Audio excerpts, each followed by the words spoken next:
Hello, I'm Ollie and I have Aicardi-Goutières syndrome. I wanted to make this PowerPoint for anyone who is interested in learning a bit more about the disease. And due to my interest in pathology, I've also included some detail into the science behind it. With that said, welcome to my presentation. Aicardi-Goutières syndrome, or AGS, is a progressive brain disease, or encephalopathy, associated with significant intellectual and physical disability, including heart disease, hypothyroidism, and peripheral neuropathy, a disease of the nervous system. It is linked to 7 genes currently, including TREX1, RNase H2A, B, and C, SAMHD1, ADAR, and IFI1. The first set of slides details some interesting or important moments in the history of AGS. Gresser et al. In 1980 discovered that antiviral molecules known as interferons can cause disease in mice and rats when inappropriately activated. Aicardi and Goutières, 1984, document a novel or new pediatric neurological disease, which they term progressive familial encephalopathy. Their study followed 8 children from 5 families with this disease. They were found to have a relatively normal birth, with a rapid degeneration within the first year of life, resulting in death or extreme neurological degeneration. Le Bon et al. 1988 discovered that this progressive familial encephalopathy activate molecules known as interferons. Bonneman and Meinecker, 1992, coined the term Aicardi-Goutières syndrome. Tommy et al. 1995 conducted the first in-depth review of AGS, in which they detailed its signs and symptoms, disease progression, some testing, and what they thought were the causes of AGS. They also suggest that it's passed down through generations in an autosomal recessive manner, which is only partly correct, as will be seen later. The years 1998 and 1999 saw a lot of research being done into the molecular causes of AGS. Most importantly, Campbell et al. 1999 saw that the overproduction of interferon alpha in the central nervous system to the brain and spinal cord of mice resulted in structural and functional injury, reminiscent of that seen in patients with AGS. Similar findings were seen by research by Aqua et al., Barth et al., Goutières et al., and Kumar et al. In 2000, the IAGSA, International AGS Association, was set up to coordinate the efforts of parents, doctors, and therapists to raise awareness and spread knowledge of Aicardi-Goutières syndrome. In 2001, the first international meeting centered around AGS was held in Pavia, Italy. The next set of slides will discuss how AGS may present itself. AGS is a very variable disease and can affect multiple organ systems in the body. In the 1984 study, Aicardi and Goutières noted bilateral spasticity, muscle stiffness, dystonia, painful involuntary muscle movements, and abnormal eye movements in all patients. They also noted convulsion and growth retardation in some patients. Since that study, other features such as chilblains and complications including the symptoms listed below other have been observed. In terms of clinical features, patients often show signs of infection as well as neurological features such as calcification or the pathological buildup of calcium in the brain, brain atrophy or the death of brain cells, and white matter hypodensities, which is the death of white matter or neurons in the brain. Some types of AGS have unique features associated with them, or they are more associated with certain features than other types. For example, a type of brain damage known as acute bilateral striatal necrosis is associated with AGS-related mutations in ADAR. And chilblains and glaucoma are more frequently associated with mutations in SAMHD1. This table shows an overview of the types of features seen in AGS, along the top of the different types and their associated genes, and down the side of the different manifestations of the disease that have been recorded. While the specifics do not necessarily matter, it is important to see how many different presentations of the disease can arise. Patients missing certain symptoms from the last few slides are known to have non-classical AGS. The next set of slides will detail the progression of AGS. Pregnancy and delivery is normal in most, 80% of cases. However, brain abnormalities can be identified in the uterus. The 20% of cases where pregnancy and delivery is not normal are mainly caused by TREX1 mutations. In most cases, the disease starts to present following a period of normal development.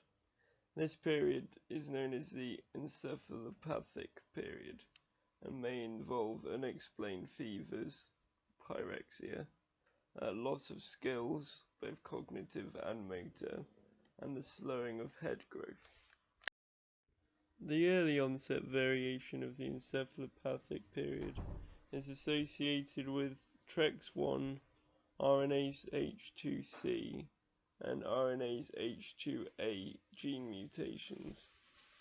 The later onset version of this period is associated with RNase H2B, SAMHD1, ADAR1, and subtypes of IFI1 mutations.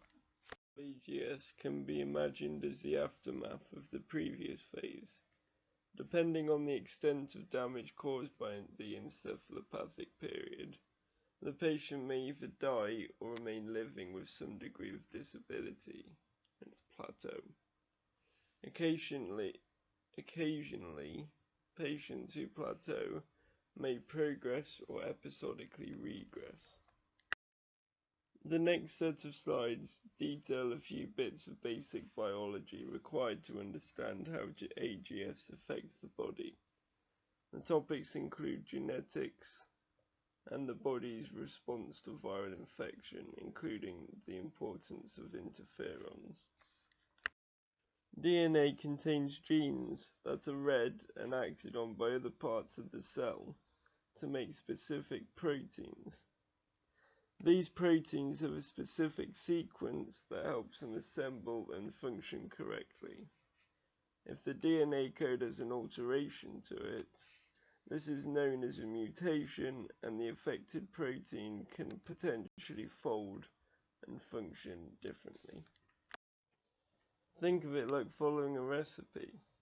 The DNA is analogous to the recipe cards on the right, telling you how much of each ingredient to add and when, such that once you reach the end you have made a pancake. DNA is quite large, however, so it cannot move from the nucleus where it is stored. and has to use a smaller molecule to transport its message to the cell. This molecule is known as RNA, and the progression from DNA to RNA to protein is known as the central dogma of molecular biology, and can be seen on the left. A mutation would be analogous to one of the recipe cards being changed, making you add more or less of one ingredient, changing the consistency or flavor of the pancake. Some changes in the recipe may improve the pancake, others may ruin it, and some may not change it in any noticeable way. The same is true for proteins being made by DNA. A mutation may increase or decrease or not change a protein's functionality. Note that an increase in function is not necessarily good, as will be seen later. For example, in this diagram, the box represents the DNA sequence, or the recipe, for one of the genes responsible for AGS, called TREX1. The numbers within the box refer to different parts of TREX1. Think how in a cake you'd have eggs, milk and flour. Proteins require functional regions as well as structural regions, and the arrows pointing to these regions refer to different mutations that lead to AGS. Genes associated with AGS are related either directly or indirectly to the body's own immune system, specifically the innate immune system that, among other things, reacts to viral infection. Viruses have evolved to be able to enter human cells and hijack our molecular machinery that converts DNA into proteins. They are able to do this since they use the same code as we do to encode proteins. Once they have entered cells, they get them to make viral proteins so that more viruses, known as virions, can be created. These virions can then enter other cells adjacent to the original cell and repeat the same process. For this reason, the human body has adapted in order to respond to and counteract this process. Part of this response involves the identification of viral DNA or RNA by sensors that result in interferon production. The aim of interferon production is to induce a viral response in infected and neighboring cells. Some aspects of the interferon response involve 1. Activation of circulating immune cells to destroy infected cells. 2. Improved immune signaling to increase the body's ability to detect viruses. Or 3. Activation of proteins which degrade viral proteins and proteins which induce cell death in infected cells. Some proteins can also modify viral RNA to destabilize and inhibit viral efforts to infect the body. Notably, ADAR1 can do this. With this information in mind, let's look at what happens when the various systems involved in DNA, RNA sensing, and interferon production are dysregulated by the mutations seen in AGS. TREX1 normally detects and removes viral DNA. Mutations in this protein result in it losing some or all of its functionality. As a consequence, this results in a hyperactive immune system and increased immune signaling, involving the production of multiple inflammatory cytokines such as interferons. In experiments on mice, TREX1 loss of function resulted in cell death of brain cells, paralleling the brain tissue death seen in many AGS patients. ADAR is a family of molecules responsible for modification of RNA, both viral and human. Deamination is a specific process they undertake but the important thing to remember is that they destabilize viral DNA or RNA by changing its sequence. It is also responsible for hiding self-RNA from the immune system, otherwise it is likely to mistake it for viral RNA and mount an immune response. When ADAR is mutated, it cannot modify RNA, resulting in hyperactivation of the viral response. Is the gene or code which encodes for a protein called MDA5. MDA5 senses viral RNA in the cytosol, resulting in an interferon-mediated antiviral response. Mutations in this gene are autosomal dominant, i.e. only one faulty version of the gene is required to cause an individual to develop AGS. And they are also gain of function, meaning that mutated MDA5 proteins have higher activity than normal MDA5 proteins. It is suggested that mutated MDA5 proteins mistakenly sense self-nucleic acids as viral, resulting in an auto-inflammatory state. SAMHD1 blocks viral replicative activities. DNA and RNA is built up of building blocks known as nucleic acids, and so viruses require a pool of these nucleic acids in cells to replicate and produce more virions. SAMHD1 is responsible for depleting this pool and preventing viruses like HIV-1 from making proteins. It is also implicated in DNA repair, and so indirectly negatively regulates interferon activity. AGS-related mutations in SAMHD1 reduce its ability to deplete this pool of building blocks, and while it is not certain, research suggests that the increased level of nucleic acids present in the cell triggers an immune response involving interferon expression. RNase H are a group of proteins that break up RNA molecules bound to DNA. Some of these hybrids of RNA and DNA are normal and part of cellular functioning, and some are due to mistakes in these functions. Either way, it is important that these hybrids are broken up. RNase H2 is one of these proteins and is made up of three parts denoted RNase H2A, RNase H2B, and RNase H2C. Not much is known about this enzyme, but mutations in any of the aforementioned parts can cause AGS, with RNase H2B making up the majority of AGS cases. Mutations in this protein result in the accumulation of DNA-RNA hybrids, which can result in DNA damage and subsequent interferon-related viral response. This table summarizes the function and dysfunction of each AGS-associated protein. In summary, the first three, when mutated, result in a quantitative or in-number imbalance in RNA-DNA levels. ADAR1 results in a qualitative imbalance in these molecules levels due to a lack of modification affecting the quality of these molecules.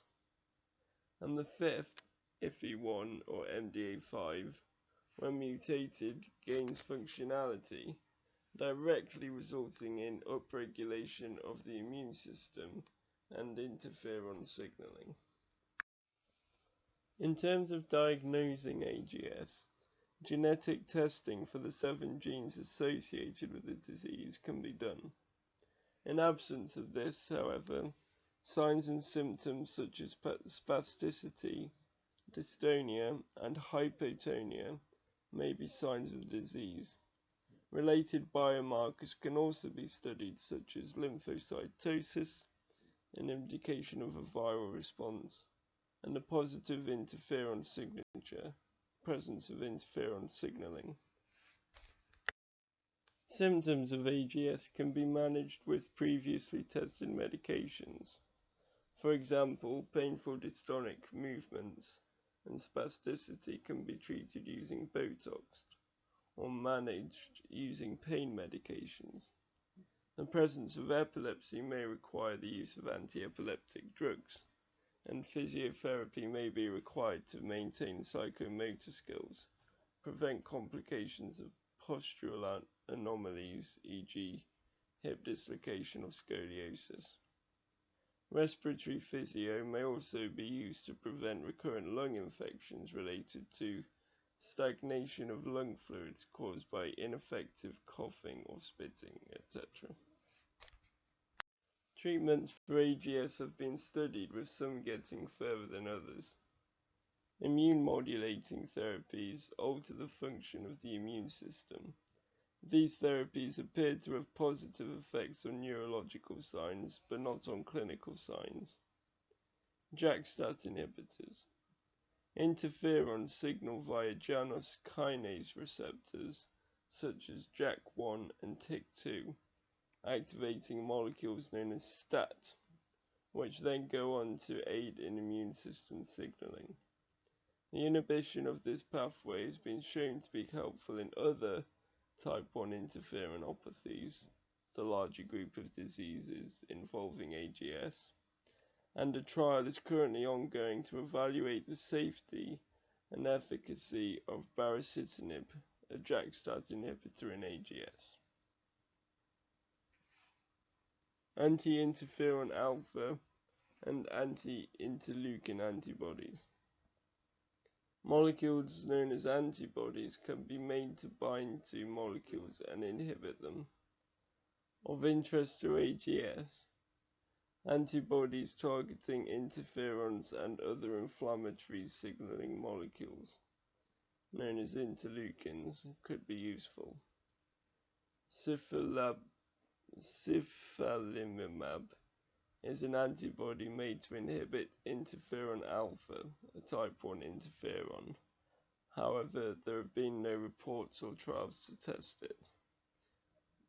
Tocilizumab is an IL-6 antibody and has been tested on one patient with positive results.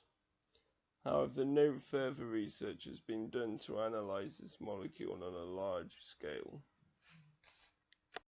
Finally, antimalarial drugs and C-gas inhibitors are molecules which inhibit or reduce the function of a molecule known as C-gas, which is an activator of interferon signaling during viral infection. C-gas signaling has been shown to be upregulated in TREX1 RNase H2A and B and SAM-HD1 patients with AGS.